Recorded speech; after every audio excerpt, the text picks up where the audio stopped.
Ladies and gentlemen, welcome to the Point Click Podcast. Azar Salesman.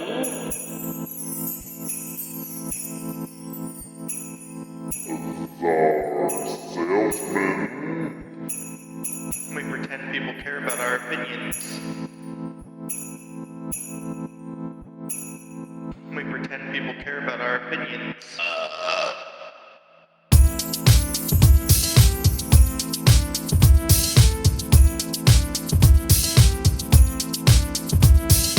They're just a couple of good guys, virtue signaling their life away.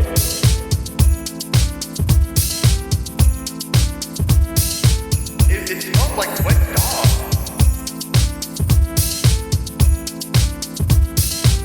We pretend people care about our opinions.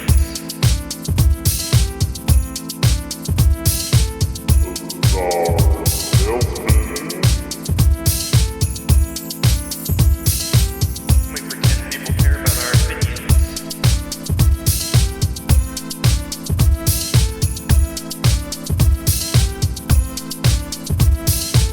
Ladies and gentlemen, welcome to the Point Click Podcast. They're just a couple of good guys, virtue signaling their life away. So stay woke, stay fresh. All right, ladies and gentlemen, welcome to the Point and Click Podcast. My name is John the Wise, and I'm here with Czar Salesman. Hey, how's it going, everybody? And we have a special guest today from Triple S League, Sybsydian. Did I say it right? Yep, you said that right. Sybsydian in the house, ladies and gentlemen. Triple S League has graced the presence of our humble little podcast with their beautiful booty. They've backed that ass up all the way over here, and we're here to talk about video games, life, and everything in between. So, Sybsydian, how you doing, baby? Pretty good. It's August, so video game news is like either, insane, stupid, or non-existent, and those are basically your three options. Yeah, which is exactly what we need for our podcast. That's like really good for our podcast. What we thrive on, right? Yeah. there. We need the stupid and the obscene. Yeah. So, we're totally prepared. We have all kinds of stuff to talk about. But no, for real, we actually somehow we pull it out of our ass. So it's going to be one of those episodes where we pull shit out of our ass. Mm-hmm. But Sybsydian, first of all, where did that name come from, Sybsydian? It's a mix between my daughter's names and one of my best video gaming moments. I kind of combined the two, and so it's a unique name, which is really handy for like a lot of stuff. It's really handy for doing anything online because it's like every time you sit down, it's mine. Oh yeah, that's true because it is very like unique. Well, now I need to ask about the best video gaming moment. Yeah, I was going to get to that. Just sort of like slipped in there. I know. I was one of the world firsts I was actually a lot of world firsts for a couple of kills back in Wrath of the Lich King and Burning Crusade.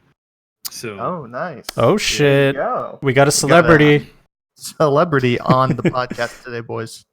So like rating to me in video gaming was like that was a moment like now in my humble opinion Blizzard has really screwed up since then. What? They've really dropped the ball. Nonsense. What? This is crazy talk. Yeah. What are you talking about? Yeah. They've MMOs have kind of gone by the wayside in a lot of really sad ways. In other ways, it's done exactly kind of what I assumed that it was, is like everything would be interconnected at some point. And I mean, you might not look at like, Red Dead as an MMO, but it really is, along with pretty much any other game that you're playing right now. You've got global audience, you have people streaming it everywhere. I mean, it's all community driven for the most part. So that is essentially what an MMO is. Now there's the MMO where you get thousands of people onto a single server and you all play around and mess around. But everything still is the connected system. So yeah, I took it as like in the early days playing in the original like Forerunner type games, whether it would be EverQuest or WoW or some of the other smaller like kind of games that were around that beforehand. It's like I take those moments as like, ha, I was able to do X, and very few people did that other than me and, well, in the one case, me and like 20 other people. So Yeah. I mean, especially at that time, it was like the golden age for MMOs because it was like fresh, brand new. I think it was like EverQuest, Star Wars Galaxies, and World of Warcraft were like, Ooh, Star Wars Galaxies. dude, that game was the shit. Remind me of that shit. Hell yeah, brother. But when you like revisit those old games, like we were talking about it last podcast, like Mass Effect 1, have you tried playing that game recently? I did like about a year or two ago. It was god awful. Oh my god! Like, wow. This god! Was horrendous controls. I don't even know like how did I play it? How did I play it and say it? I played it and I was like, this is one of the best games I've ever played. That's like what I got from it. Mm-hmm. Right. And then like now years later, I go back to it. I'm like, how the fuck did that even happen? You know what I mean? Yeah, at the time, it was the best game you'd ever played. Yeah. But And that's how, we really look back and see how much progress gaming has made, because Yeah. then it was good comparatively to what you had dealt with, right? Mm-hmm. yeah, and So that's now why it's just like you look back and you're like, oh, that was a shit game.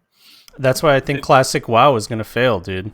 I think it's gonna be good for the first like few months, and then people are gonna be like, oh yeah, there's a reason why new additions to a game are better than Well, I think there's one thing that classic WoW does right, in which the newer versions don't, and that's the heavy reliance on community. If you want to go and get a cool thing, you actually have to make friends, form form connections through guilds and through friends lists, yeah. and then be able to like run it. You can't just auto queue, not talk to your teammates, and be like, and if they don't behave, you like kick somebody and get somebody new. And that's not something that you can do with ease as long as they keep the looking for group system out of the game, which I'm told is something that they've done. So I know that in earlier beta they had it, but that was a big component because you knew 20 tanks on the server, and you knew that half of them could get the job done, and the other half could get the job done, but they were a pain in the ass to deal with. Like one was always going AFK, another one was like really moody, another Amateurs. one was always like whatever, and it's that was how you made friends and how you made connections, and that's how you formed your parties and your hunting parties. Basically, you went and got whatever you were going after, and that's something that I think classic WoW is going to have a little bit of that, and is going to bring that back around, and that's going to help make other games kind of realize that importance. But the other big thing that affects games these days is that if you encounter something, you always just go on YouTube or go on Google and type in how do I do this, and you just watch a guide, and then boom, done. And so there's very little like early exploration. I remember in the early days of vanilla, there was one of the girls that I kind of knew quite well.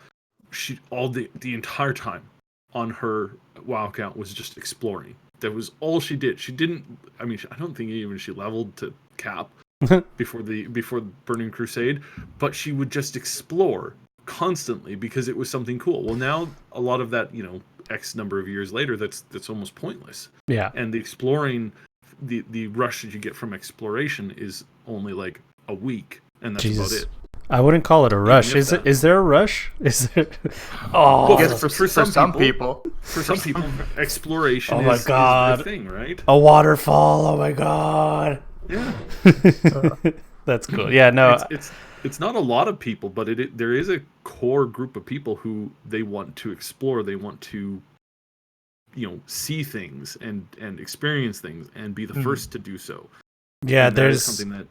There's this YouTube video of this guy like following an RPer, like a role player in a WoW server, and he was like level 20, which I think is the cap for a free account.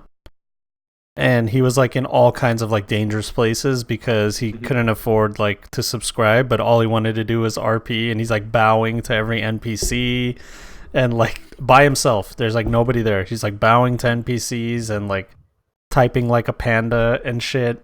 And it's fuck, man. I forgot what the guy's name is, but they go on this fucking amazing adventure together. And I'm like, dude, there's people that their only purpose for playing WoW is literally just what that guy's doing.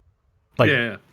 Me and a friend were running around on alts on another server, and this was when the weather effect was killing all of the NPCs in the game, and so there were no NPCs, and we were just running through like this high level zone on level 3s or 4s or whatever. oh shit. And he's just standing there doing his thing, like trying to gather or whatever it was, and I run past level 2 or level 3, and I'm like, hey.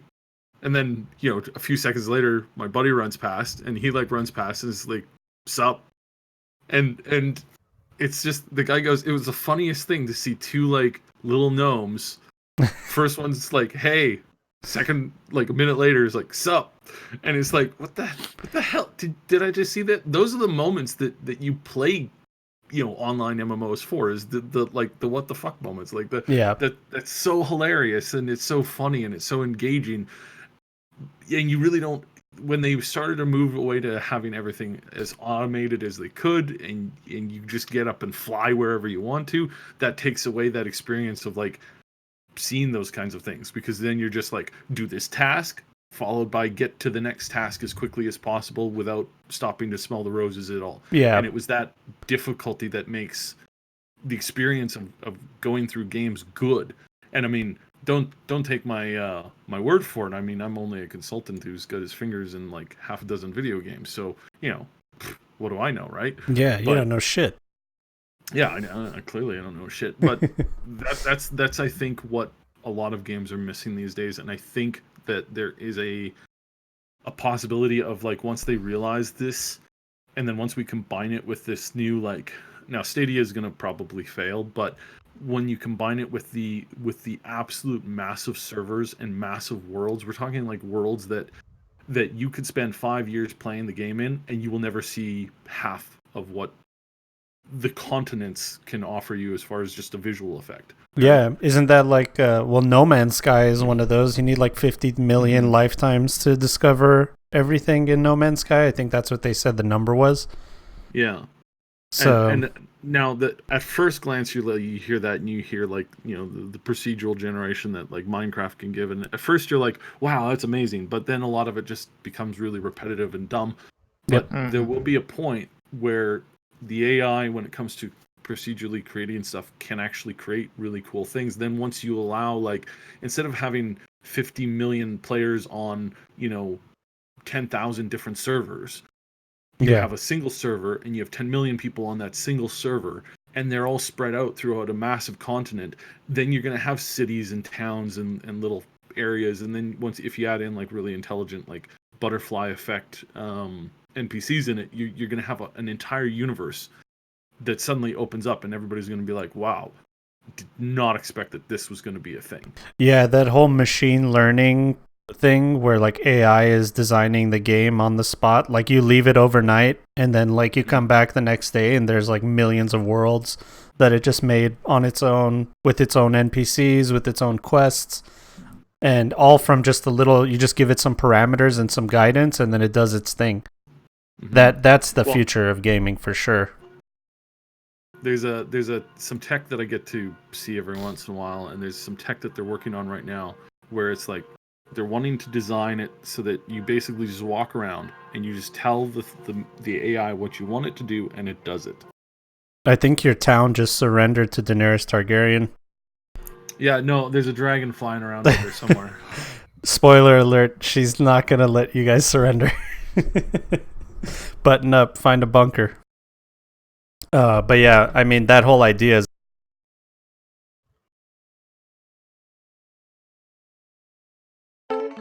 John? Uh-oh, his audio cut out. John, can you hear us? Yeah, I'm back. Sorry, my mic got disconnected somehow. I don't know how. Can you guys hear me? Hello, Jonathan. Can you hear me now? Oh man, what did he do? Did he unplug his blue microphone on accident? I did. They can't hear me.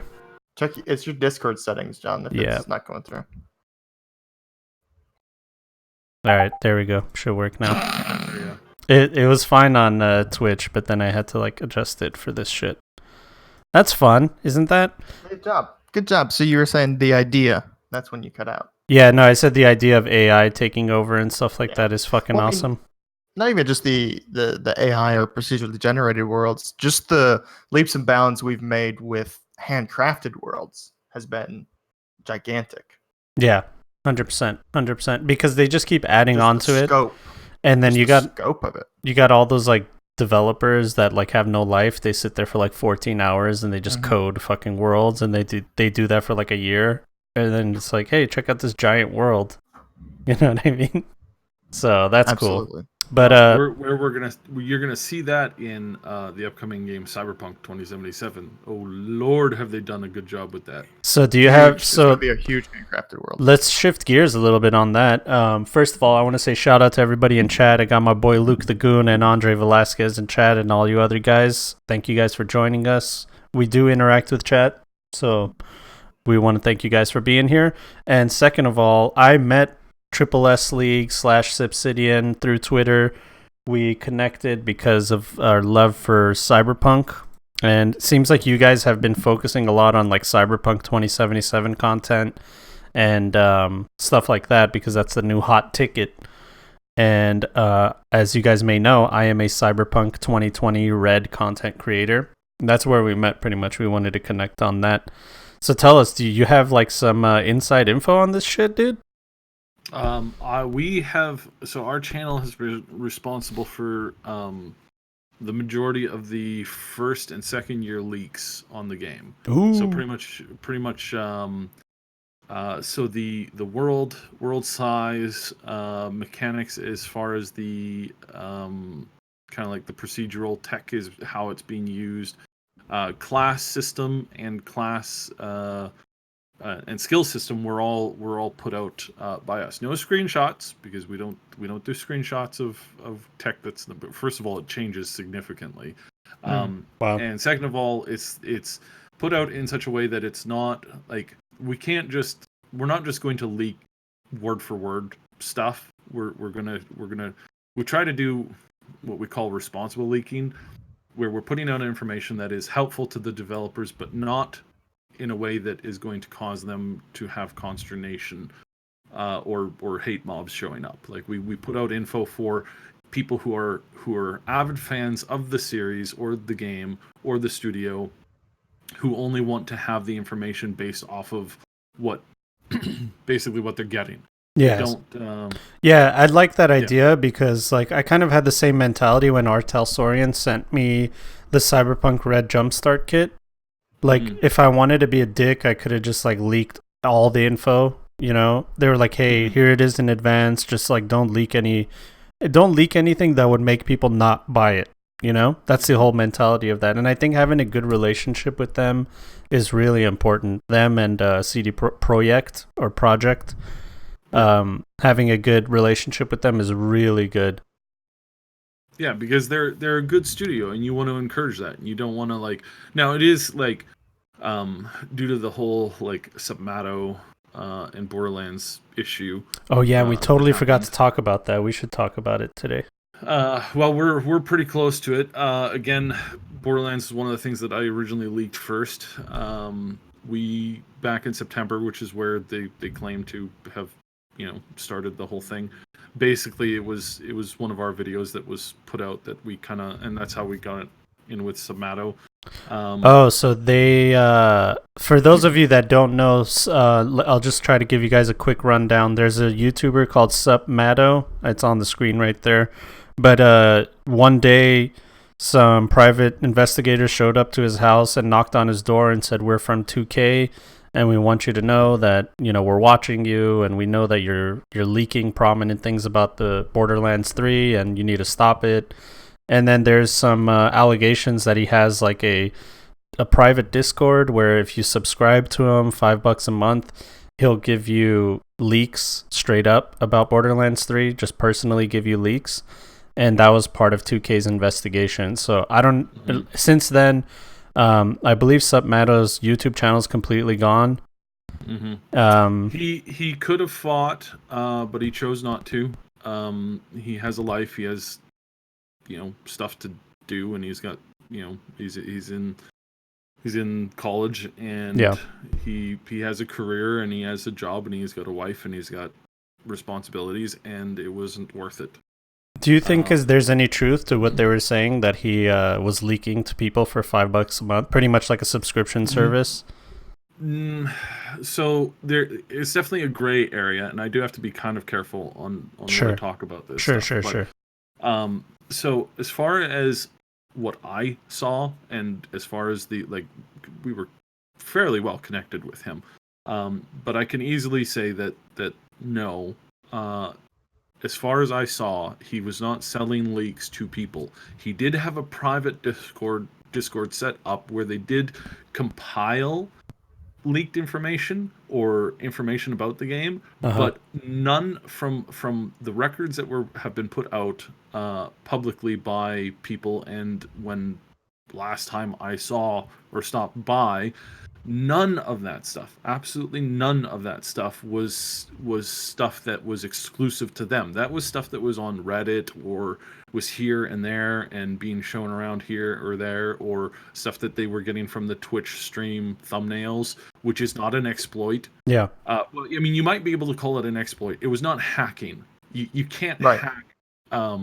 If he had hacked Twitch, they would have more evidence based on that kind of stuff, clearly. And up until they fixed this, you could do this. And what it was is that if you create a private stream, the stream is private, but the thumbnail that you get when you refresh the page is not. Okay. It takes a snapshot of it and it puts it out.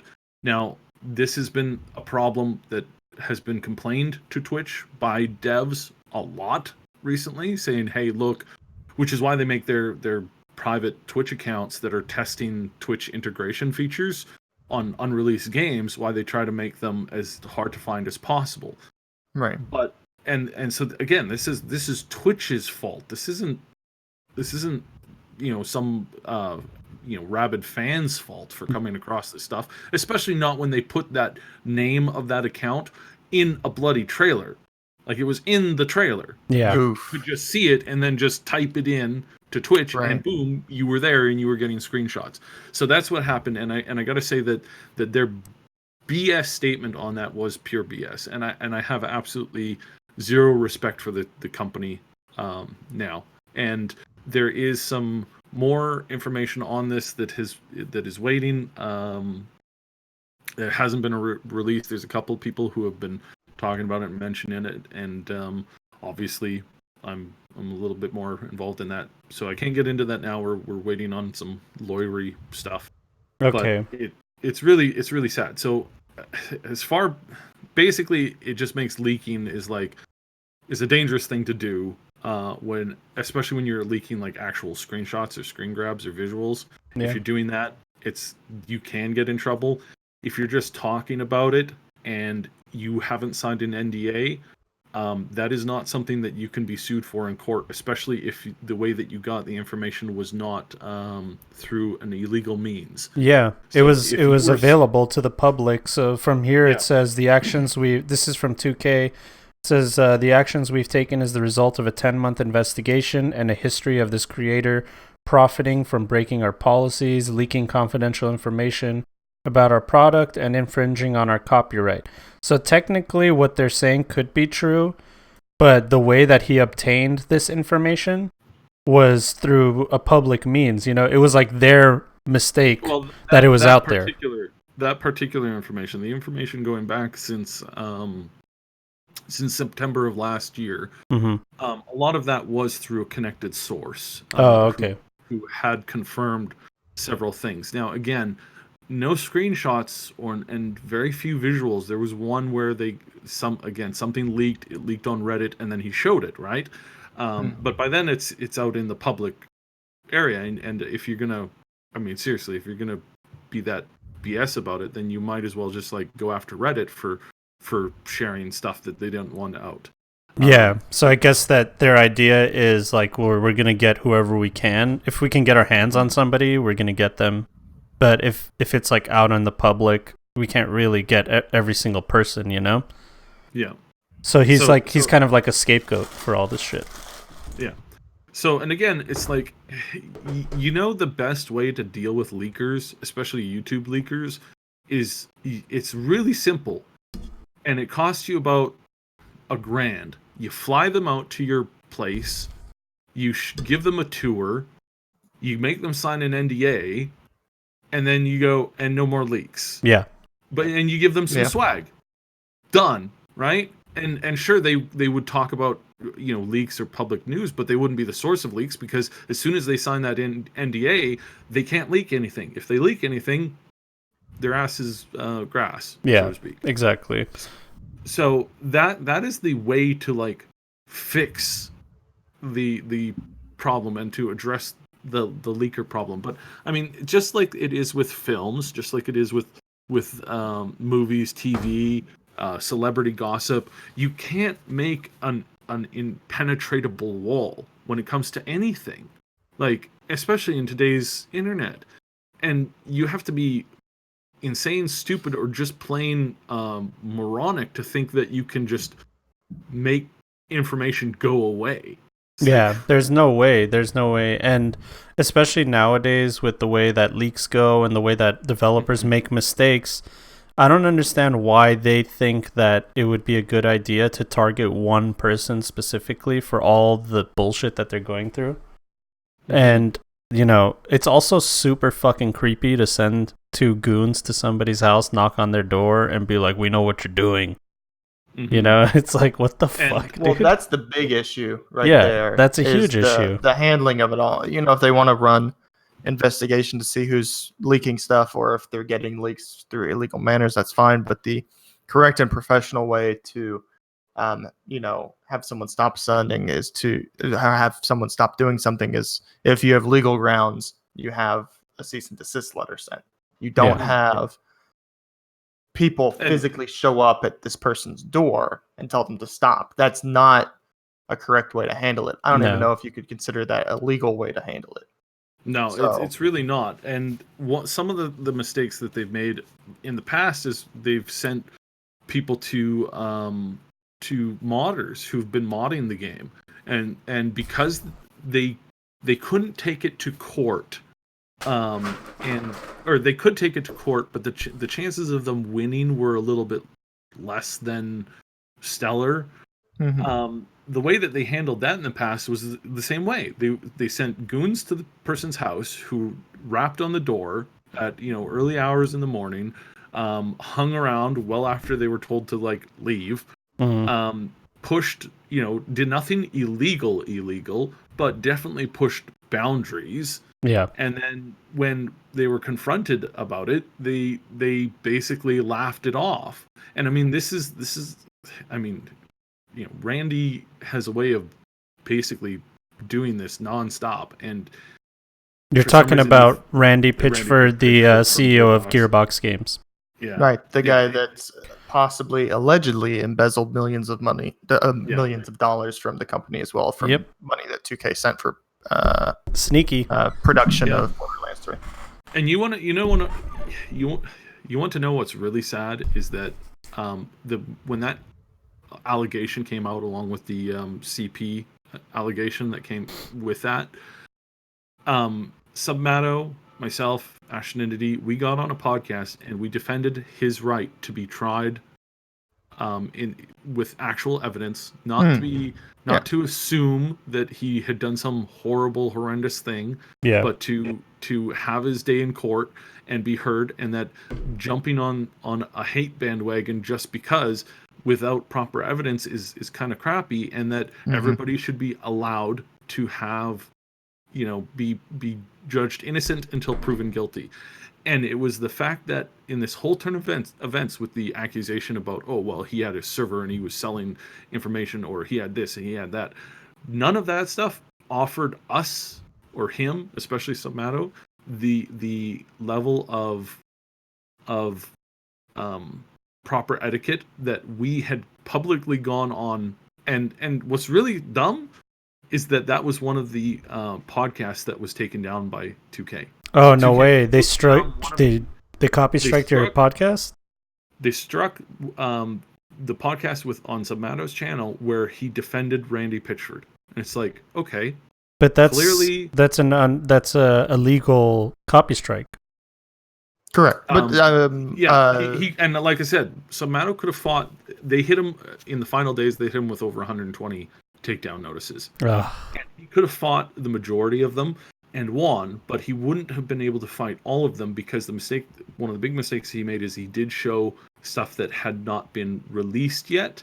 Yeah. And then as far as like the talking about stuff that had not been released yet, again, that boils down to how you interpret the law, not necessarily how the law works. So that would have been a legal fight, which he may or may not have won, but it would have been several years. And he's fighting a multi-billion-dollar agency that could have sent lawyers after him forever. So yeah. I mean, the moral of this story, it sounds like don't fuck with a corporation unless you have the time and means to fight them because they have unlimited resources and your resources are limited and they'll take you down. So yeah. And it's a really bad precedent to set, which is why when it comes to encouraging good developers and encouraging good behavior from developers, it's like let your money speak for you. And when like, you know, I hate to say it because it's like, yeah, sometimes there's good games and you just want to play good games and you don't want to always get involved in the politics, but sometimes it's like you have to make that call. Yeah. Well, you have to say, yeah. I hope SUPMATTO comes back from this, you know, because something like this could like really leave a terrible taste in your mouth where you're just like, I'm done making content. Oh yeah, definitely. Especially with the fight on YouTube's copyright system is horrendous because the people that make the copyright strike claims and stuff have all the power. Yeah, well, actually, They have the power they recently changed it. Review. The YouTube just They recently changed it. Supposedly. I don't know anything about it. Yeah, like you said, supposedly. I haven't like seen it in practice. To be honest, like almost nothing that I make. The change they claim to make was where money goes. Oh, okay. When claims are made. So it goes into like an escrow first. Yeah, still zero. No one has been able to get any proof that any of that is true. Okay. These are claims that YouTube has made that they changed, except for that people have like had these conflicts and then been like, okay, so where's the money? Yeah. If they win the conflict, and there's been no. They're like, oh, I think Ethan talks about it on one of the podcasts. Yeah, there's a new one on H3. I haven't heard it yet.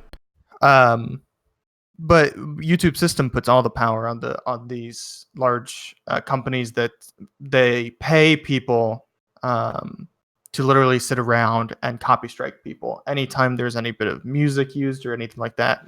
This is beyond the automated system. This is they actually pay people to go through YouTube stuff to find their content, any snippet or anything even related, and copy strike things. And they do it massively because they have the money to fight anybody in court, or to at least bully people not to go to court. Yeah, well, actually, from what I've read, most people, when they get copy strike, they don't fight it because they're like, fuck it.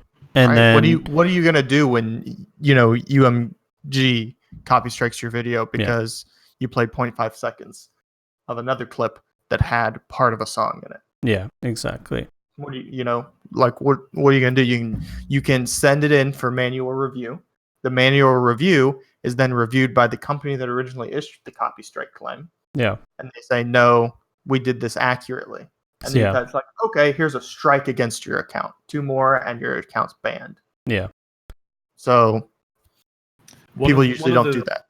One of the things that's showing up now, and this is happening more and more and more often, is that you'll have these teams of people who will flag and strike 2 strikes on your channel, and they make everything look as professional as they can, and they send you an email saying you've just received 2 strikes. Send us $500, or we'll strike you a 3rd time.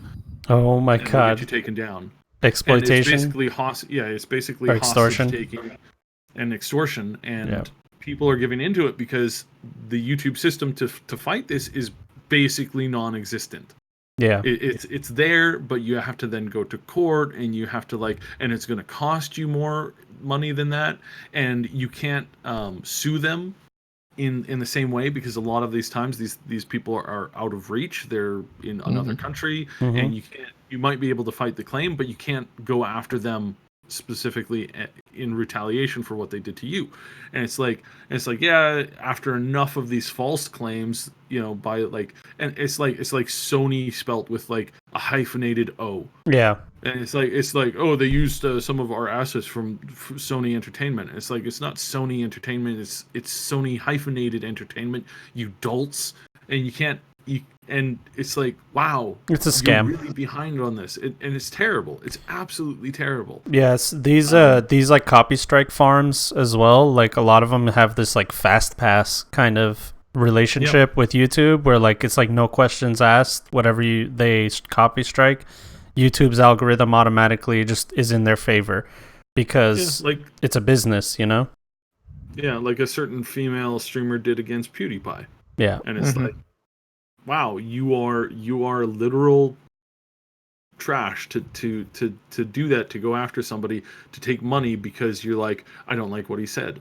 And it's like, okay, like, and it's coming to a head. Like, it's going to increase more and more until there's a solution found for this, because you can't have an industry exist like this for too long without something happening. So we've got this whole like YouTuber / content creator union that's trying to be formed in I was just Germany. about to say, top content creators, you need to unionize. Oh my god. Now that's both good and bad. It's always good and bad when there's a union involved. Any change to any system is going to have changes. Some can be seen as good and some can be seen as bad. The idea is to make a change where you gain more good than bad. Yeah. As opposed to the previous way things were. So there's always going to be some bad trade-offs to certain things. Now there's an argument to be made as to why you always want two systems at play. One that advocates for the bigger people, and then another one that advocates for the smaller people, and you need to like constantly juggle that. And in one case, or in one time period, one side gets the upper hand, and then the other side gets a little bit of an upper hand, and they go back and forth and back and forth. And the smaller you can make that pendulum swing, the more narrow that you can make it, the better it will be. Because as soon as you start going way out to one side or the other, or one side starts getting favored over the other, stuff just goes downhill so fast it's not even funny at that point. Yeah. It is what it is, man. What can we do? The other thing I was thinking is, like, what if these advertisers decide that there's another way for them to do business, and they decide, oh yeah, giving people ad money on YouTube and podcasts ad money, that stuff's in the past. We have a new way of reaching people now. And then they just decide that they don't want to give people money anymore. All the content creators, all the podcasters, everybody from the top down, they're pretty much fucked. So we're all relying on this fact. Yeah, yes and no. It's not. There won't be that much of a dramatic shift, and I really don't think that there can be that much of a dramatic shift. The most that you could say is, it used to be that advertising was all based off of like advertising companies. Yeah. So an you would go as a product and you contact the John and John advertising company, and you say, hey, I want to get my product out to as many people as we can in this area, or that use this kind of a service. And they used to then make deals and plans. And I mean, it used to be so strong that in the early days of like what we call entertainment now, it used to be that a single company would sponsor an entire show.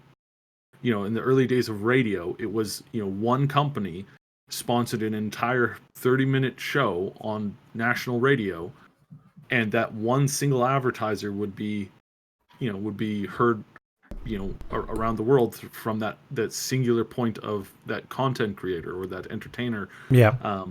And now it's obviously things have changed quite significantly. There's a significant change in the way that that this world is kind of shaped. That, and you have the AdSense kind of formula now, where it's like, I want to advertise to anybody who's searched rubber chickens in the last 30 days, and I want to show them that I have a new rubber chicken that's better than all previous rubber chickens. Hey, don't you come after my rubber chicken franchise, all right? So but ultimately, the thing that sells product the most is two forms. Is the viral advertising where it's like your friend or your brother tells you, hey, this product is really good, try it, and it'll work. That is the best form of advertising that you can get. The next best form of advertising you can get is when cool person that you look up to who makes products that or makes entertainment that you enjoy goes, hey, try this product because I think this is a good product. Yeah, exactly. I mean, that's what they bank on. It's just that you have your audience, you have your reach. Everybody's a celebrity in their circle. You know what I mean? Like, you can go to a restaurant as PewDiePie and probably get stopped like 1,000 times, and I can guarantee you there's a bunch of people in that restaurant that have no idea who he is. You know what I mean? They'll be like, who the fuck is this guy? Why is everybody trying to take pictures with him? And that's like the world we live in now. Yeah, and it gets weirder and weirder. It's like I'm out and I've been recognized a small handful of times by people. It's usually like younger kids. They're like, oh my god, are you Syb? And they lose their goddamn mind, and their parent is like, who are you? And why is you're my like, child I'm nobody. I'm nobody, I swear. I had it was a funny experience. They didn't recognize me, but it's like one of them knew that I was like they had heard my voice because I mean some of our videos, a couple of our videos have millions and millions of views. Yeah, and so there's a couple, and we used to do this thing with a lot of Fortnite. So anybody who plays Fortnite has heard. Who's done a lot of internet searching, has done a lot of like watching. Some of those people have heard my voice or have heard Ash's voice, and in the one case is like this pack of kids, and they're like, "You're on YouTube, aren't you?" And they couldn't figure it out. They couldn't. Yeah, because you haven't. You guys have either of you revealed your face? Ash's face is out there a lot. Mine has never been shown on the channel. Ooh, sexy. So yeah, so it's like it's just standing there and talking with the kids, and it's like again the dad knew that he's like, it's like you're really good with like communicating in kids. There must be something that you do, right? And I'm like, yeah. It's like oh that's cool, but it's like that's kind of the new popular and the new like content creators is there's far more content creators today than there have been in the past. It used to be there was one or two people that would give you the news at 6:00 in the evening. Yeah, and that one or two people were all you know the Walter Cronkite and that kind of thing. Now it's like, oh, I can get my news from anybody and everybody. Yeah, exactly. Well, yeah. Speaking of people popular with kids, by the way, I'm a fucking Segway king. So you're about to take a ride with me on an amazing Segway. I don't like the Segway at all. Look, listen, buckle up, motherfuckers, because we're going on a Segway ride. All right, we're on it. Not those like Segways, like that, like real Segways. Like those scooter things. I do nonstop Segways too. Yeah, not like those like electric Segways. I'm talking about we're going on a Segway. Speaking of somebody that is popular with the kids. Ninja, ladies and gentlemen. Czar, you know you like it. Don't shake your head like you don't like it. Right? You know you like when I do that shit. It gets you fucking... Anyway, if you guys don't know, obviously, as soon as we end the podcast, all kinds of cool shit happens. So... Naturally. Because we briefly mentioned something about Ninja last time, and then just more starts happening. Yeah, so what happened last week was... so we talked about how Ninja's offline page on Twitch... Twitch decided to use his like landing page to advertise other Fortnite streams, and it was just like an algorithm, just like put the top streams on there. That's what they wrote. Yeah, it was basically the Fortnite page. Pretty much, it was just a Fortnite Discover page. So it was like whoever the top Fortnite streamers at the time were. Well, there was a point in time where somebody, all my conspiracy theorists out there, there was a point in time where the top Fortnite stream was some guy just posting porn on Twitch, and of course it was a top Fortnite stream. 14,000 views or 14,000 people were watching it. Yeah, just straight up hardcore penetration, hardcore porn, dude. The most hardcore. It's like, congratulations, Twitch.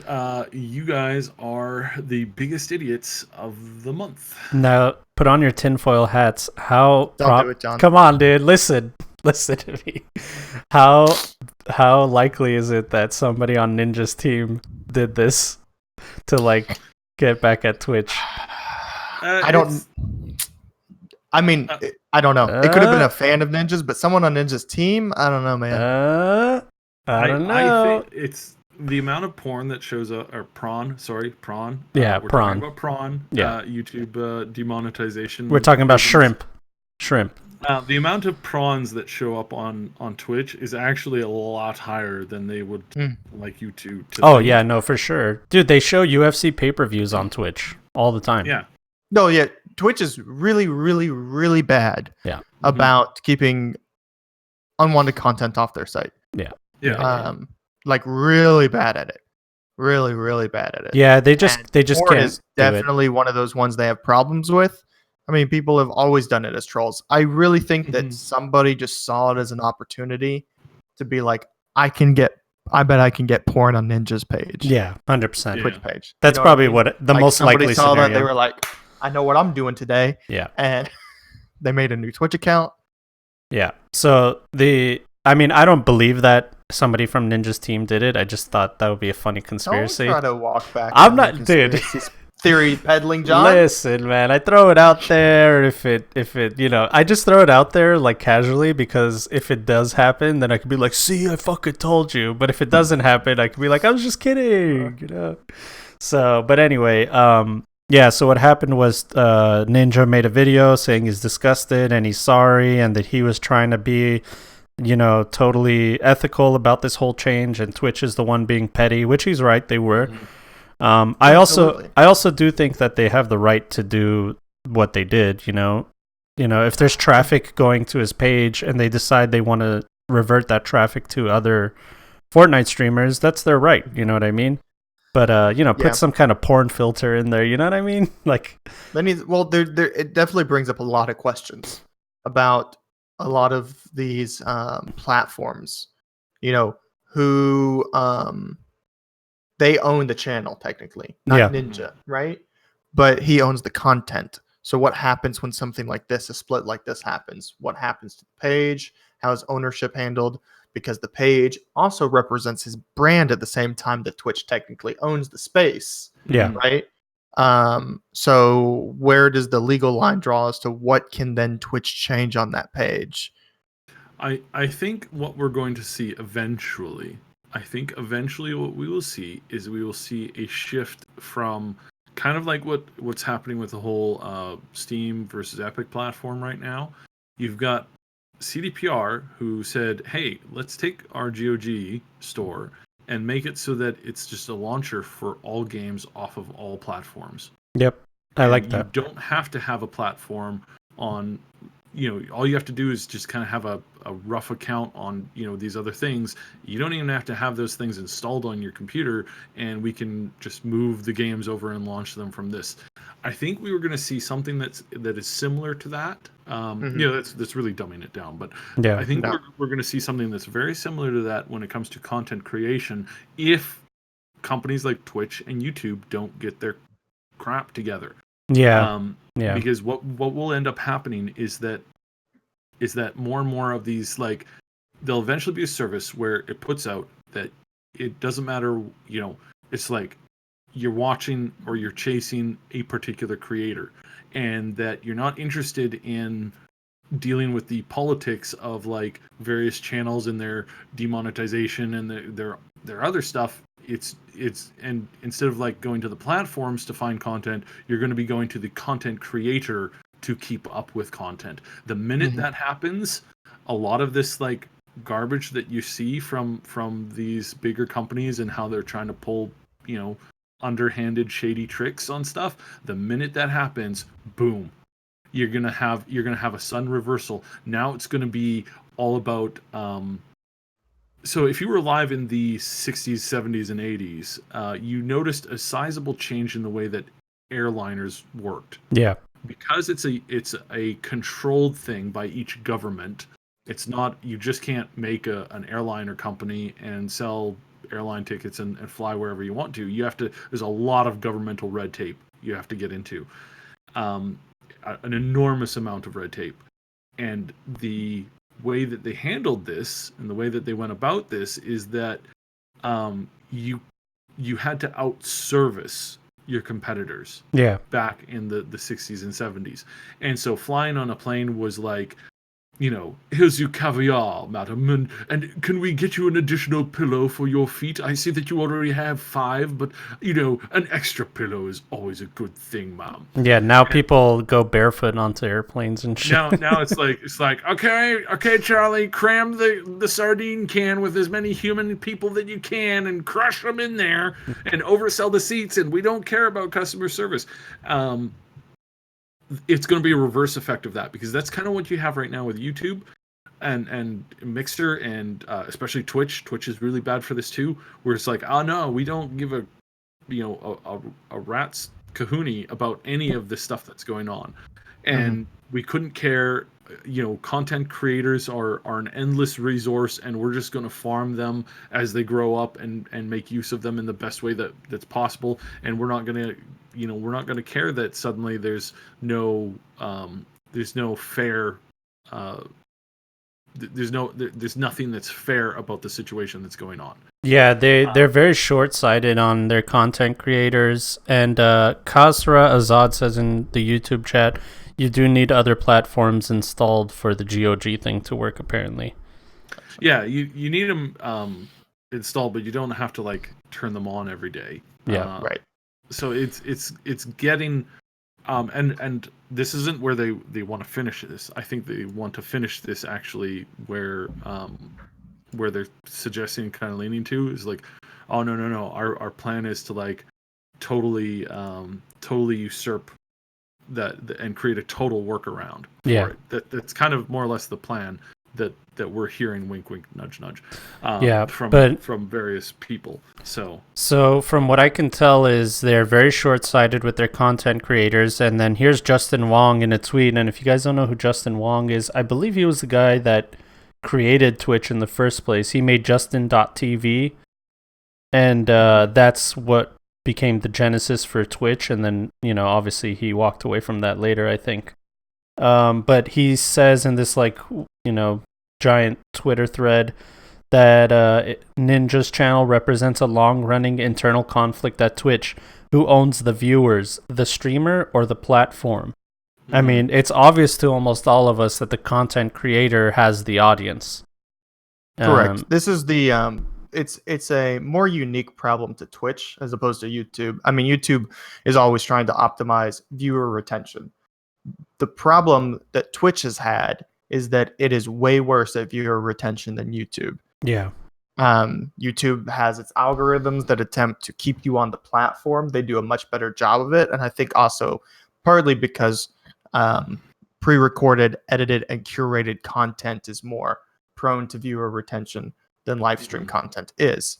And live stream content seems to be much more captivating if you're interested in the actual content creator as opposed to looking for specific content.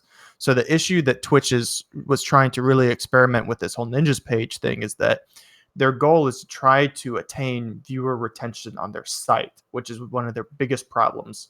Majority of people, when a streamer goes offline, they click off the page. Yep, that's it. That's gone. Twitch's biggest problem. Hosting almost never works unless it's right in that instant. Correct. Hosting was auto hosting was their attempt to try to increase viewer retention on their pages. Was, hey, we got to get more people or more content in front of these people quickly. Auto host was their idea, but it gave the as opposed to how YouTube is, where it does its algorithms to attempt to recommend you things that are similar. Twitch gave the content creator control over what then is served to their audience. So it's possible that Twitch is trying to experiment with the idea of them controlling what is then served to the user, as opposed to the content creator themselves. Yeah, but it seems like with Ninja's page and stuff, I think that's what they were experimenting with. Yeah, but it seems like they're kind of really short-sighted in this. Justin Wong says here that Ninja streamed on Twitch he was a Twitch partner for 8 years, streaming on Twitch. So that means, and he was their number one streamer for the longest time. He generated so much income for them. And instead of them thinking okay, he's going to Mixer. It's a temporary thing. Let's have a good relationship with him just in case, something goes wrong and he wants to come back, that he could be welcomed back. Or like, what can we do better for our content creators? They didn't think of it that way. They thought they were betrayed. They took it so personally. And all that showed for everybody out in public was like, oh shit, they're just like a jealous petty ex. Right, You know because what I they mean? treated Ninja's page completely differently than they treat anybody else's page. Yeah. The verified icon was a big thing. Yeah, I would have. See, I would have. I think everybody would have been forgiving of that if they had a better response to all this. If they had been good luck to Ninja, thank you for all the years with us, and then did all that advertising shit on their page, no one would talk shit. Maybe a few here and there, but their intentions would be clear that they're upset behind the scenes, but in the public realm, we can see that they're being really cool about it. You know what I mean? Mm-hmm. But they just couldn't resist that whole No. temptation of getting upset and acting Absolutely. the way they did. We've mentioned it before too. How we think how Twitch is run. It seems to be ran by a bunch of petulant children Yeah, as 100%. far as decisions they That's- make and other things think- like that. I think pretty much most things these days are run by petulant children. I unless know, you right? haven't been watching the news recently. I have. Have you ever heard of the United States of America? Sir? Oh shit, got him. Got him. So, But yeah, there's Ninja, there's Justin Wong. You guys can see this whole thread where Justin Wong, he pretty much talks about how Twitch dropped the ball here. And then after that, Twitch reverted his channel back to an offline page. He said thank you. Then Ninja used that notoriety to instantly create this new marketing scheme where he gave out his phone number. He's like, yes, this is my real phone number. And for the sake of the podcast, I texted this phone number. Yes, it was for the sake of the podcast, nothing else. I didn't want, it's not to hang out with Ninja. No way. What are you talking about? But anyway, I texted this number to see what it says. And it was like an automated response that was actually kind of disrespectful. It was like, hey, noob, thanks for the phone number. Click here. And it takes you to another site where you put in your first, last name, email. It's pretty much a data propagating site where they take all your information and then his marketing team uses that information for whatever the fuck they want. But yeah, and then it was like, get good, kid. And I'm like, dude, this is so disrespectful. Why are you being It disrespectful? was really patronizing. But I mean, not only that, but they're gonna use that accumulation of data for their own marketing reasons. Yeah, They're 100%. also It's 100% like- selling it's- that information. Oh, they're selling it for sure, 100%. The other thing is that in the terms of service of that, there's stuff where it's saying, I had it up here, and I got rid of it. I guess This is where it you right here. can, yeah, okay, you have the shot, but where they in the terms of service, it gathers your IP address, device that you're using, main browser, device location, device characteristics, certain device data. In the terms of service, there's also a mention of you recognize that the texts will be written as if they're coming from the content creator, but Yeah. maybe a member of his PR team. Oh, no, it's for sure a member of his PR team. Right, but I just think it's funny that directly in the terms of service you have to agree to, they have that recognition in there stating that the PR team will write it as if Ninja's sending it himself. Yeah. Mhm. Because Yeah. the idea is to hit kids here that are gonna think Oh, yeah, that yeah. Ninja's talking to them. Yeah. and And it's- just data farm the fuck out of them. It's like Blue's Clues. I don't like the data farming thing, but this similar a similar tactic is being used right now in the elections in the states. Mhm. And now, mind you, without the I would say without the shady data selling stuff, because when it comes to maintaining a group of people that show up and vote for you, you have to really really do it well. Yeah. Yes. And in this particular case, they really are, and they really have been doing it quite well in comparison to what some of these other groups are doing. I'm trying not to name names or Just give name out too names, much- but Just name names, Just name 'em. man. Don't worry. I mean, we're talking about a political party, right? I'll protect you. Yeah, we're talking about a political party, and it's Well, so yeah. Who- part yeah. part of my day job is going over data and information. The Green and Party. consulting, and And Yeah, I'm John, gonna the say Green that Party is the doing a real good job of voter Dude. activity. They're the underdog. So- They'll come back. You'll see. so there's one party in the states that doesn't know how to maintain anything at all in any way, shape, or form. They are run by a bunch of petulant children who have no conception of what they're doing or how to like stay like concurrent. And then the other party is doing an immaculate job at curating both new and existing members and helping to establish like strong lines of communication and cross communication. And it's like, wow, this is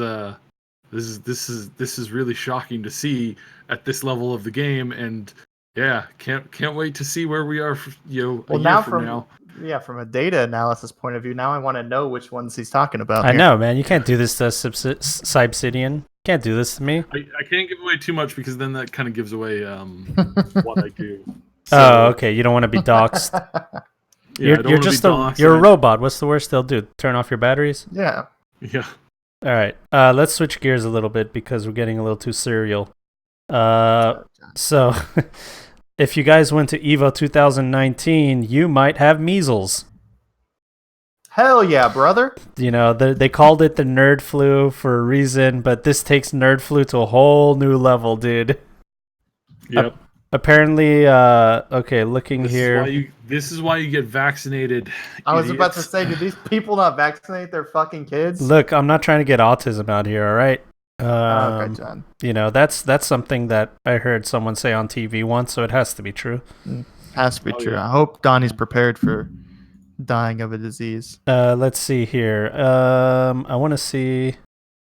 Is this a supposed? I thought they said that they found someone with Oh. measles from there. It's a supposed. Oh, thank Contact God. their healthcare provider. There have been no additional cases reported in Clark County residents. Wait a minute. Isn't that where you're from? Sorry? What? Oh, no, never mind. I'm No. doxing you. Don't try to Doxed. dox me. Okay, But no, there that's we not go. where I'm from. Here we go.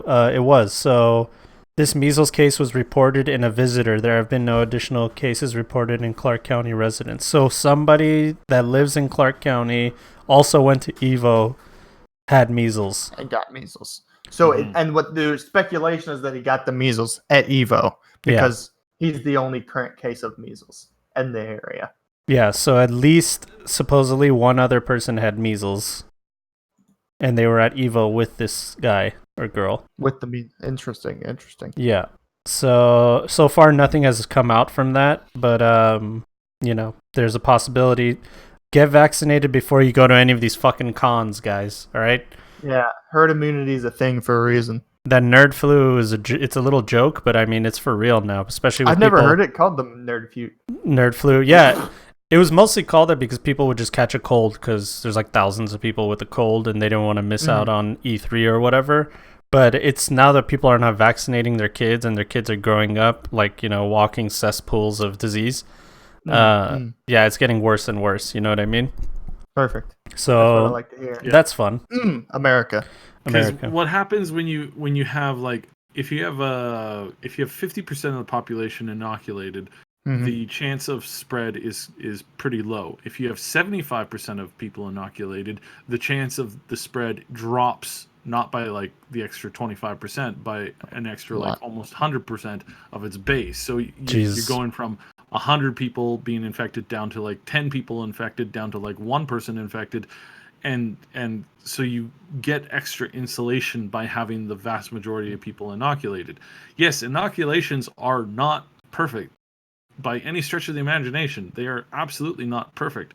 However, they're better than the disease. Yeah, 100%. 100%. Boy, I love a man who can talk numbers. Well, I mean, Sybsydian's all about that data, dude. I'm good. I love fucking talking data. This also really pisses me off because I'm Right. I'm legitimately I'm not joking. I'm legitimately autistic, quite highly so, and I know that I was autistic before I got my inoculations. Yeah. Like That's what the government tells and me. so it's like no, idiots, you don't get it from this.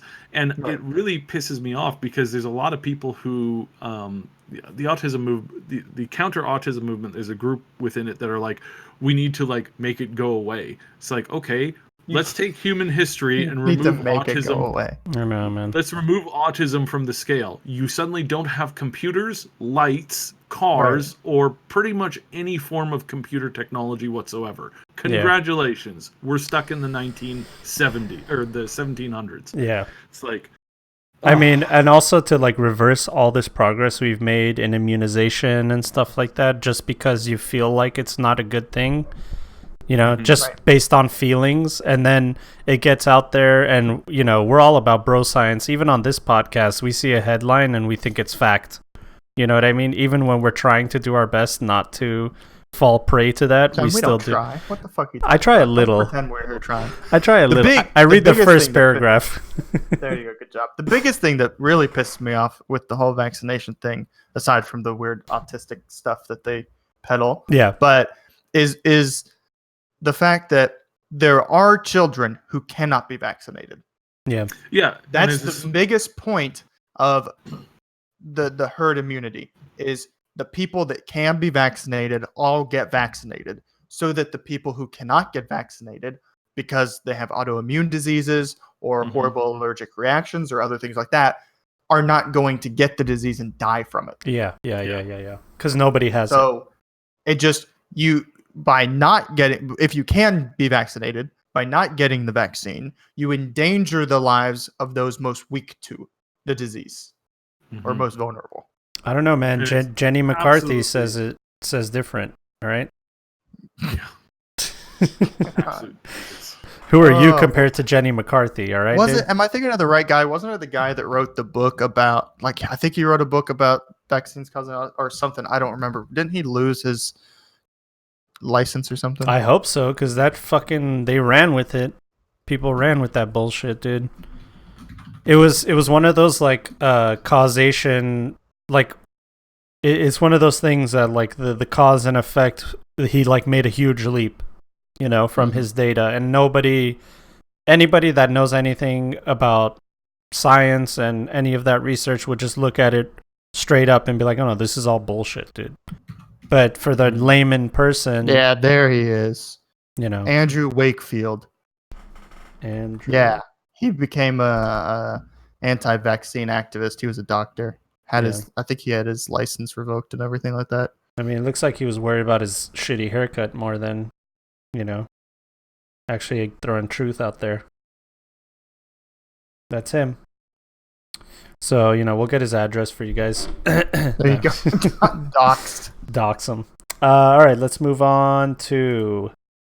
so did you guys hear about this? Amazon's army of tweeting ambassadors? Yes. So I read that just this morning. So correct me if I'm wrong. Amazon deployed a bunch of people to go around tweeting, talking about how warehouse conditions are awesome. And boy, I love working for my corporate overlord. Yeah, stuff like that. Like working at Amazon is great. You know, they do stuff like that on Twitter, and then it backfired because then they started actually posting truth. And like, you know, people were like telling them like, you know, hey, you know, do they have a gun to your head? Are you okay? Right. Do you need... It was like, so essentially what it boiled down to was the people that were, you know, making these Twitter posts that were supposed to be, you know, on Amazon's side were like, one, like really strange and robotic, seemed very scripted, and two, there was an account found that switched hands. It originally was like someone named Michelle and then became someone named Raphael. And so it was like they were recycling accounts for these people and other stuff like that. People were pointing out that sometimes English was not very like there was lots of mistakes in the posts and everything like that. We are have fun time in Warehouse. And so some people are saying it's, you know, some of these are fake AI. Some of them probably aren't even people that work for Amazon. Yeah. You know, different things like that. And it's just ridiculous. The fact that the company is spending money to try to just further lie and, well, I mean, it's not surprising. They've done it for ever since companies have existed. It's surprising that they did it so just spreading the propaganda. It's surprising that they did such a poor job at it. That's surprising. That's what's surprising. Yeah, it's like, dude, really? That's like what my grandpa would do. like, get out there and make some fake accounts and and just say that you love your job working for a barely livable wage in horrible conditions at this Amazon warehouse. It's like the sandwich shop down the street from you. Like, they tell a bunch of their family members to put good Yelp reviews. You know? That's like the equivalent of what this fucking multi-billion-dollar company is doing. So, Sybsydian, what kind of data do you have on this? Go through your database for me. Search So, the database. This is one of these things where it's like could the company screw up more? And you're sitting there going, I would find it hard to believe that they could, other than like, going, hashtag support, like enter in worst thing you can think of. You're looking at it and going, wow, they really don't know how to do this. And the thing that's weird is that you would think that after watching somebody, other smaller companies that, like Wendy's, who run a fantastic Twitter account. Oh my God, the best. The best. I'm gonna give another shout out here to Drake Snacks. I have never had a Drake snack in Canada because they don't sell them here. I had one, I think, once when I was in the States, and it was pretty decent. This is not because I'm a consumer of the product. I'm not, because I can't, because it's not here. But dang, are they funny? Their mascot is like a duck, and the duck tweets like in duck and bird puns all the time. And does, like, they're pushing product and whatever. And it's like great. But he's really funny, and he's genuinely will respond to like conversations that you could get into with him or her or whoever, whatever. And it's just tons of fun. And I've got to say that generally I think this is pretty smart of them to do it this way, because it makes it work really, really well. And I think, like, you'd think that a big company like Amazon would be able to look at these smaller people and go, oh, wow, they're really good at this. Well, you know what would be great is if we hired a bunch of robots who we hadn't really field tested at all to handle this all, instead of just a good team of 10, 15 people who are really good at this. Because they're a multi-billion-dollar company. I'm sure that, buying a computer system to run everything that hasn't been tested was a whole lot better of an idea of getting actually skilled people in. And this is where it's like, so ultimately I think the tech and the way that it's going, you are going to lose a lot of jobs, but you're going to have a lot of new jobs created. People are constantly like, the AI revolution is going to destroy. I don't know very many AI that are good at telling jokes, and I don't know very many AI that are good at content creation. Yeah, no. We've had and trust me, I have had more experience than most people could even think possible with AI created content. I mean, you're a robot, it's not so good. Yeah, it's not good. It's like they start showing you things about like your favorite Disney characters being creepily have creepy things done to them by other characters. Oh yeah, it gets weird fast. It gets dark fast. And it's not because AI are really good at comedy. They're not. They're trying to be edgy, and it just comes out as evil. The evil. Like Chucky the doll evil. Oh my God. Yeah, wasn't Instead that... of Do you know anything about that story where Facebook had two AI talking to each other, and then they started talking about Hitler and shit like that, and they had to pull the plug? Yeah, they created their own language. They started talking about lots of things back and forth. There's been more than one example of that. If you put two advertising chat bots in a room together, they'll eventually start talking about some creepy thing or another. Jesus and it's Christ. because they're trying to incorporate humor, but they just can't do it well. Yeah. And it's like being autistic is like walking into a room and you're trying to tell a joke, and the joke just suddenly it goes sideways, and it just keeps getting worse, and your friends and family are sitting behind the scene going, please shut up, please shut up, please shut up, please shut up, and it's just not working. Yeah, it's kind of like that. Yeah. It's really, really, really terrible. Yeah, by the way, sorry, my wife is getting things in the background. You good? No, no problem. Okay, there we go. She's also not doing a face reveal today. So, Just today. Just today. But then later, she will be on the Wise and Sassy podcast with me for all you dudes out there and girls that want to check that. Now, you know, that's what I do over here. I plug and I segue. But anyway, let's move on. I hope that it's... I've only got about 10 minutes left before I got to clear out to go do the Cyberpunk community podcast, which is going to be on the Neon Arcades channel today. So Sure. Well, yeah, no, we could just wrap it up right now so you can get ready, because we might get deep into this next one. So let's wrap it up right now with you, and then Czar and I will finish the podcast. How's that? Sure thing. What is the next topic? So, well, we were just going to talk a about... sneak peek.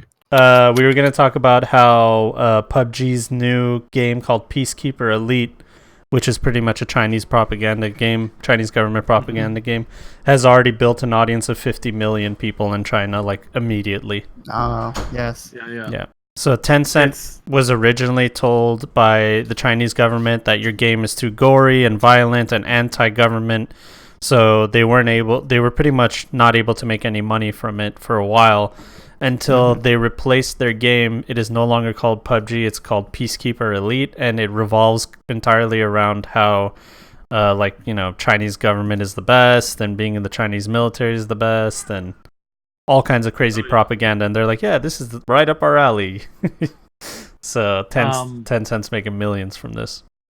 So this ties in with a conversation I was having this morning with somebody.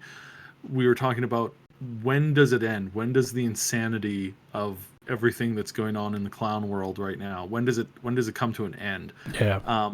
It comes to an end when the next generation grows up. With glorious nuclear holocaust. Oh shit. I don't know if you're That's familiar. Yeah, not quite, close, but not quite. I don't know if you're familiar with the Puritans. Yes. The group of people that settled a lot of the areas of well, it depends on how you want to run the interpretation. They came over from the John over here. where stuff was not good. Isn't that what they are? The Puritans? Yeah. No, I'm just. Wait, it's these guys, right? The 16th, 17th century? Yes. Yeah. So they were so hardcore with rules and control and everything had to be a certain way. And I mean, these are the people who burnt people at the stake. Yeah. They were so extreme that after a short little while, it was only like a generation or two where they managed to keep this.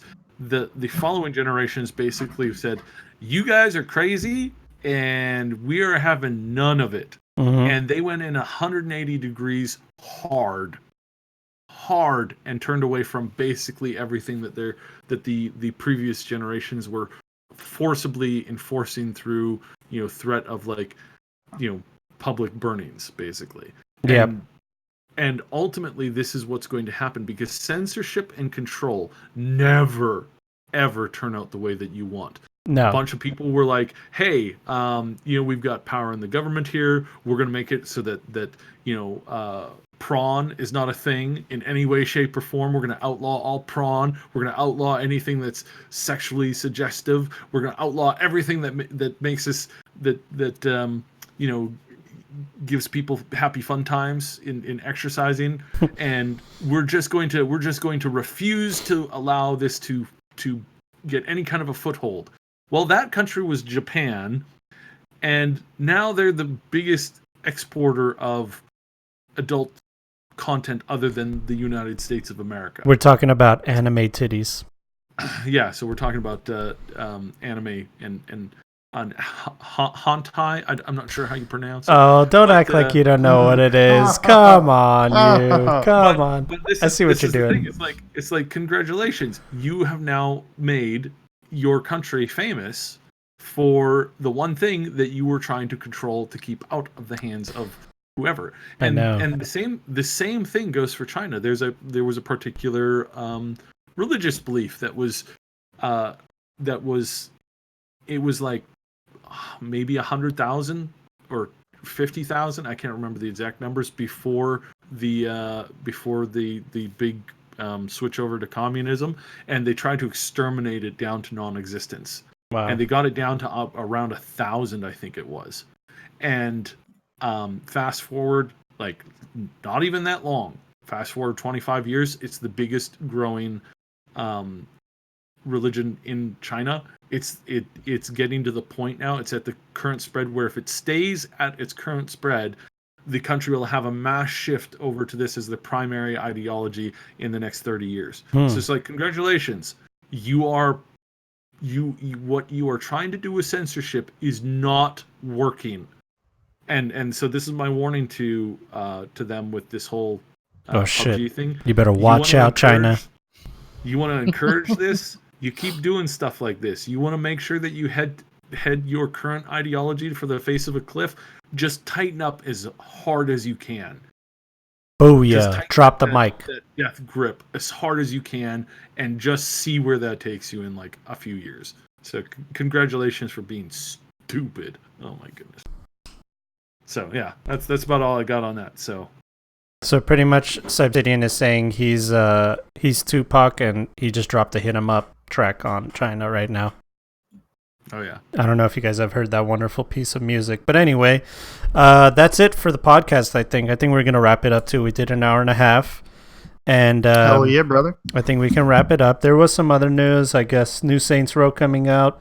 They're working on it. Let's see. New System Shock 2 from Night Dive Studios. They're working on a remastering of it. Something about Kotaku being upset about women in Kingdom Hearts or Polygon.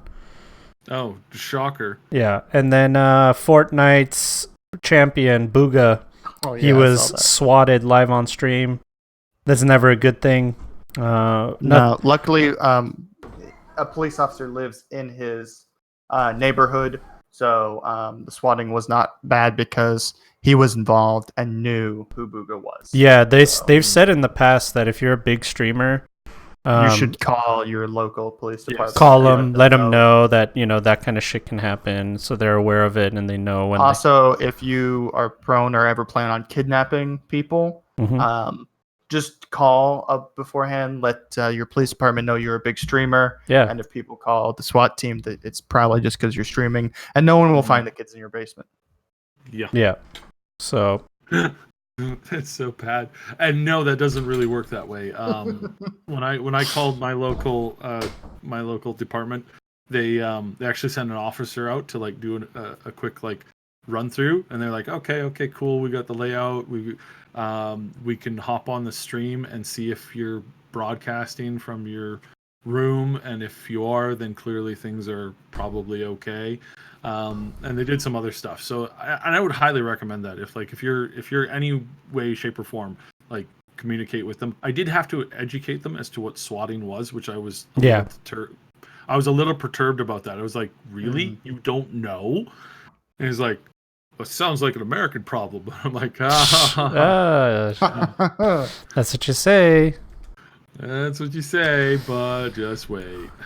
So anyway, that's pretty much it for the news. Nothing else crazy going on. It was kind of light news day, but somehow we decide that we're still going to do an hour and a half podcast because that's what we do. That's what we do. We just give you guys the entertainment you need. So we'll go around the list. Czar, do you have anything you need to plug? No. Remnant from Ashes is coming out soon. People come play that game with me. Yeah, and they're paying you a lot of money to say that, right? Oh man, I wish. Sybsydian, tell us everything about Triple S League, where we can find you guys, what you guys are doing coming up, and how big your dicks are. Yeah, that too. Throw that in there. We are. So I've got about 8 of them, and they're about 10 to 8 feet long ish. Sweet. We are on the Triple S League on YouTube. We are also on the Triple S League on the Twitch. We have Kiri, who does almost daily streams over there. She does what she finds interesting. So hit that up if you're up for some straight up gameplay. Our channel on YouTube is mostly dedicated to guides, news, and general information, as well as some pretty dope music right now. So you can check that out, including musical reviews is something that we're getting into. So check that out now. We have a guy that we're working with, and we've got more information on that down the road here. So this is going to be pretty cool. Yeah, it's awesome. You guys connected me with the same guy, and we're working together. Something's gonna be in the works right now, because that's what I do too, music and video games. But anything else other than that? Yeah, you can also follow me on Twitter. It's the Triple S League on Twitter as well. We are trying to tweet more and be more active on there. I don't spam too much. It's like basically not much, and it's the triple and then the letter S and then league. That's it. That's how you find us on pretty much anything. That's it, because there are a bunch of winners over there. That's why they're Triple S. You guys can find me on YouTube. My Twitch and Mixer are literally just for the podcast. I stopped doing live streaming, but my YouTube channel, John the Wise, has a bunch of Cyberpunk content, Cyberpunk Red and 2020. My actual play will be coming up real soon. I'm working on it. I'm pretty much almost done, so expect it within the next few weeks. Expect a music video dropping soon about Cyberpunk, and another video about corporates and stuff like that in the Cyberpunk universe. Then I have my other podcast with my wife, the Wise and Sassy podcast. That's on YouTube as well. And I do a podcast with Luke the Goon in chat, also known as The Dark Future, which he has some exciting news coming up. So I don't want to give it away because it's not my place to give it away, but he'll just pay attention to them, or to him. He's going to be on a podcast soon, hopefully.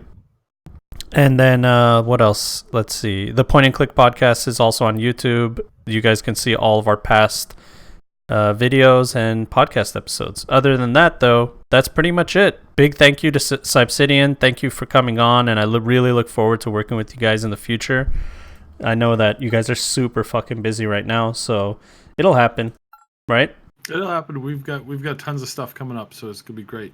Yeah, it's gonna be awesome. So I can't thank you enough. Zard, you didn't have anything to plug, right? No. Okay, see you guys next week. Love Just you your all. mom. Have a wonderful week. We love you guys, and that was rude. All right, see you next time. Bye. Bye. You're not gonna burp, Zar? What the fuck, dude? Oh my god. What Are do you you- happy, John? God damn it, dude. New co-host time. All right, love you guys. Bye. We pretend people care about our opinions. We pretend people care about our opinions.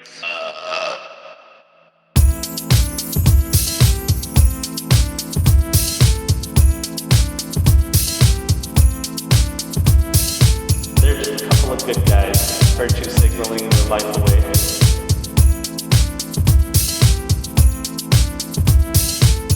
It smells like wet dog.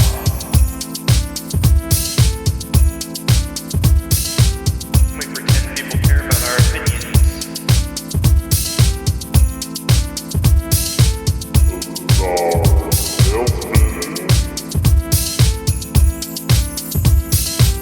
We pretend people care about our opinions.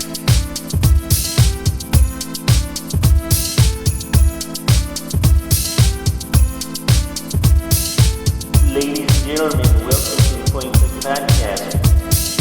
There's a couple of good guys, virtue signaling their life away. So stay woke, stay fresh,